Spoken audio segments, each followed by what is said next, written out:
سامعین و ناظرین، غیر مقلدین دوستوں کی طرف سے یہ دعویٰ مسلسل کیا جاتا ہے کہ ہمارے ہاں قابل عمل جو چیز ہے وہ قرآن و حدیث ہے۔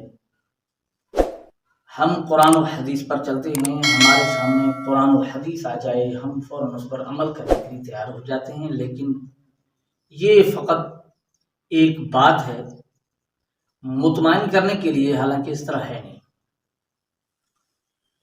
وہ کیسے؟ وہ یہ کہ آپ دیکھیں، ابھی رمضان المبارک کا مہینہ ہے، غیر مقلدین رمضان المبارک کے مہینے کے اندر تراویح 8 رکعت پڑھتے ہیں اور اس کو سنت سمجھتے ہیں، حالانکہ ایک روایت بھی غیر مقلدین ایسی پیش نہیں کرتے جس میں تراویح کا تذکرہ ہو اور پھر 8 رکعت کا تذکرہ ہو، با جماعت پڑھی جا رہی ہو اس بات کا تذکرہ ہو، اور سنت کا تذکرہ ہو کہ یہ تراویح رمضان المبارک کے اندر یہ 8 رکعت با جماعت پڑھی گئی، یہ سنت ہے۔ ایسی بات غیر مقلدین کے پاس بالکل نہیں، ایک روایت بھی ان کے پاس نہیں ہے۔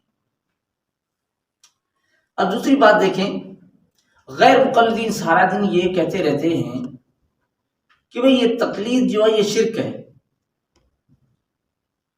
اب ان سے پوچھو کہ بھئی یہ کہاں لکھا ہوا ہے کہ تقلید شرک ہے،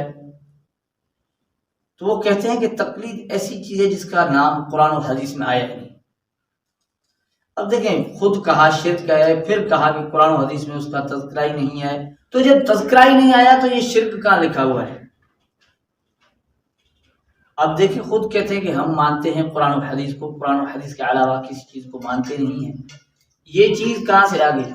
تو ناظرین اکرام، غرض ایسی بہت ساری باتیں آپ کو غیر مقلدین کے ہاں ملیں گی، لیکن صریح آیات صریح احادیث کے اندر مسئلے واضح ہوتے ہوئے بھی نہیں مانیں گے، اپنے خیال کے مطابق، اپنے مسلک اور طریقے کے مطابق جو چیز ان کو ملیں گی اس کو قبول کر لیں گے۔ مثال کے طور پہ آپ سمجھ لیں کہ اب قرأت خلف الامام کا مسئلہ آتا ہے تو یہ لوگ کہتے ہیں کہ ہم قرآن و حدیث کو ماننے والے ہیں، صاف قرآن پاک کی آیت ہے وَإِذَا قُرِئَ الْقُرْآنُ فَاسْتَمِعُوا لَهُ وَأَنصِتُوا لَعَلَّكُمْ تُرْحَمُونَ۔ صحابہ کرام کہتے ہیں کہ یہ آیت جو قرآن کی آیت فرض نماز کے متعلق نازل ہوئی ہے، لیکن ماننے کے لیے تیار نہیں۔ حضور صلی اللہ علیہ وسلم کی حدیث کے اندر اس کی وضاحت موجود ہے کہ انما یعلی الامام لیؤتم به اذا كبر فكبروا واذا قرأ فانصتوا واذا قال غیر المغضوب علیہم ولا الضالین فقولوا آمین۔ اب دیکھیں، قرآن کے اندر بھی فاستمعوا له وانصتوا، اور حدیث کے اندر بھی واذا قرأ فانصتوا، انصات کا حکم آ رہا ہے قرآن میں بھی اور حدیث کے اندر بھی، لیکن غیر مقلد کہیں گے ضرور کہ ہم قرآن و حدیث کو مانتے لیکن ماننے کے لیے تیار نہیں۔ اب اس طرح سے بہت ساری باتیں، اب دیکھیں استواء العرش کا مسئلہ بنتا ہے، قرآن پاک کی آیت کو لے کر سارا دن کہتے ہیں کہ اللہ جل جلالہ فقط عرش پر ہے، کہیں نہیں ہے، حالانکہ اللہ جل جلالہ نے عرش کا تذکرہ کیا، الرحمن علی العرش استوى، وہاں استواء کا مسئلہ ہے، ٹھیک ہے۔ آسمان کا قرآن پاک میں ذکر آتا ہے آمنتم من فی السماء، قرآن پاک میں آتا ہے، اور وَهُوَ اللَّهُ فِي السَّمَاوَاتِ وَفِي الْأَرْضِ، زمین کا بھی تذکرہ آ گیا۔ اب دیکھیے قرآن پاک ہے وَنَحْنُ أَقْرَبُ إِلَيْهِ مِنْ حَبْلِ الْوَرِيدِ، کتنا قریب، یہ اللہ جل جلالہ قریب ہے، اس کا تذکرہ آ گیا، یہ قرآن پاک ہے۔ فَأَيْنَمَا تُوَلُّوا فَثَمَّ وَجْهُ اللَّهِ، یہ قرآن پاک کے اندر ہے۔ وَهُوَ مَعَكُمْ أَيْنَمَا كُنْتُمْ، یہ قرآن پاک کے اندر ہے۔ مَا يَكُونُ مِن نَجْوَىٰ ثَلَاثَةٍ إِلَّا هُوَ رَابِعُهُمْ وَلَا خَمْسَةٍ إِلَّا هُوَ سَادِسُهُمْ وَلَا أَدْنَىٰ مِن ذَٰلِكَ وَلَا أَكْثَرَ إِلَّا هُوَ مَعَهُمْ أَيْنَمَا كَانُوا۔ اب دیکھیں قرآن پاک کی آیات آ رہی ہیں، صاف آیات ہیں جن کے اندر واضح بات ہے، لیکن غیر مقلدین یہ بات علم کہتے ہیں کہ ہم قرآن و حدیث کے علاوہ کسی اور چیز کو نہیں مانتے، لیکن قرآن و حدیث کو ماننے کے لیے تیار نہیں ہوتے، یہ بات کہتے رہتے ہیں۔ ہم نے ان سے بارہ پوچھا کہ بھائی تم لوگ اہل حدیث کہلاتے ہو، یہ کس نے کہا؟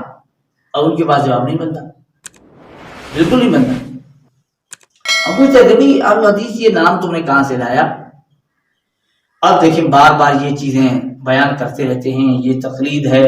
اب پوچھیں گے بھائی تقلید کس کو کہتے ہیں، ہے کیا تقلید، بتانے کے لیے تیار نہیں ہوگا۔ یہ غیر مقلد ہیں، اتنے بڑے دعوے کرتے ہیں۔ اب پھر کیا کہیں گے، یہ ہم جو ہے قرآن و حدیث کے علاوہ کسی کی بات نہیں مانتے، کسی امتی، اب اچھا پھر اس کی کر دیں گے، تقلید کی تعریف بھی کریں گے کہ کسی امتی کے قول کو بغیر دلیل کے مان لینا، ٹھیک ہے۔ کسی امتی کے قول کو بغیر دلیل کے ماننا، یہ تقلید کی تعریف خود کرتے ہیں۔ اب اچھا یہ جو تم نے تقلید کی تعریف کی، یہ کس کا قول ہے؟ یہ امتی کا ہے کسی نبی کا ہے؟ تو وہاں خاموش ہو جائیں گے۔ اب کہیں گے نہیں، ان جو نا تعریفات پر تو اجماع امت ہے۔ اچھا یہ بات کرتے ہیں، میں نے ان سے پوچھا کہ چلو تم یہ بھی بتا دے کہ اجماع امت کیا ہے؟ اللہ کے رسول نے بتا دیا کہ اس کو اجماع امت کہتے ہیں، اس کی ذرا وضاحت کر دو، سمجھا دو، لیکن غیر مقلدین اس چیز کو سمجھانے کے لیے تیار نہیں ہوتے۔